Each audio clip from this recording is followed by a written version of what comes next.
ताज्या बातम्यांसाठी महान करेला सबस्क्राइब करा आणि बेल आयकॉनला क्लिक करा। इचलकरंजीत मतदान थंडावले। दुपारी 2 पर्यंत फक्त 32% मतदान। रस्त्यावर गर्दी, मतदान केंद्रावर शांतता। इचलकरंजी महानगरपालिकेसाठी आज पहिल्यांदाच होणाऱ्या सार्वत्रिक निवडणुकीला शहरातील जनता सामोरी जात आहे। सकाळपासून मतदान प्रक्रिया सुरू असली तरी दुपारपर्यंत मतदानाचा वेग अपेक्षेपेक्षा कमी असल्याचं चित्र दिसून आलं।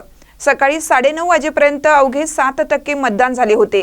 त्यानंतर सकाळी 11:30 वाजेपर्यंत मतदानाची टक्केवारी 18% पोहोचली। दुपारी 2 वाजेपर्यंत ही टक्केवारी सुमारे 30 ते 32% होती।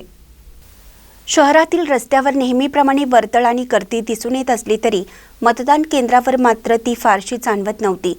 विशेषतः प्रभाग क्रमांक 1 ते 6 या भागामध्ये दुपारपर्यंत मतदारांचा प्रतिसाद थंडच राहिल्याचं चित्र दिसत होतं।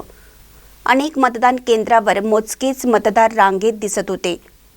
पहिल्याच महानगरपालिका निवडणुकाबाबत उत्सुकता असतानाही प्रत्यक्ष मतदानात मात्र नागरिकांचा अपेक्षित सहभाग दिसून आला नाही। दरम्यान शहरातील बहुतांश मतदान केंद्रावर किरकोळ वादावादी वगळता मतदान प्रक्रिया सुरळीत सुरू होती। काही ठिकाणी उमेदवारांचे समर्थक आणि मतदार यांच्यात शाब्दिक चकमक झाली। मात्र निवडणूक अधिकाऱ्यांनी वेळीच हस्तक्षेप करून परिस्थिती नियंत्रणात आणली।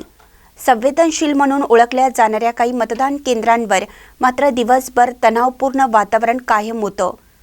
या ठिकाणी कोणताही अनुचित प्रकार घडू नये यासाठी कडेकोट पोलीस बंदोबस्त तैनात करण्यात आला होता। दुपारनंतर मतदानाचा वेग वाढेल अशी अपेक्षा व्यक्त केली जात असून प्रशासनाकडून मतदारांना मतदान करण्याचं आवाहन करण्यात येत आहे। इचलकरंजीच्या पहिल्या महानगरपालिकेचा कारभार कोणाच्या हाती जाणार याचा फैसला करण्यासाठी मतदारांचा सहभाग निर्णायक ठरणार आहे। महानकरे न्यूजसाठी विकास लवाटे, इचलकरंजी।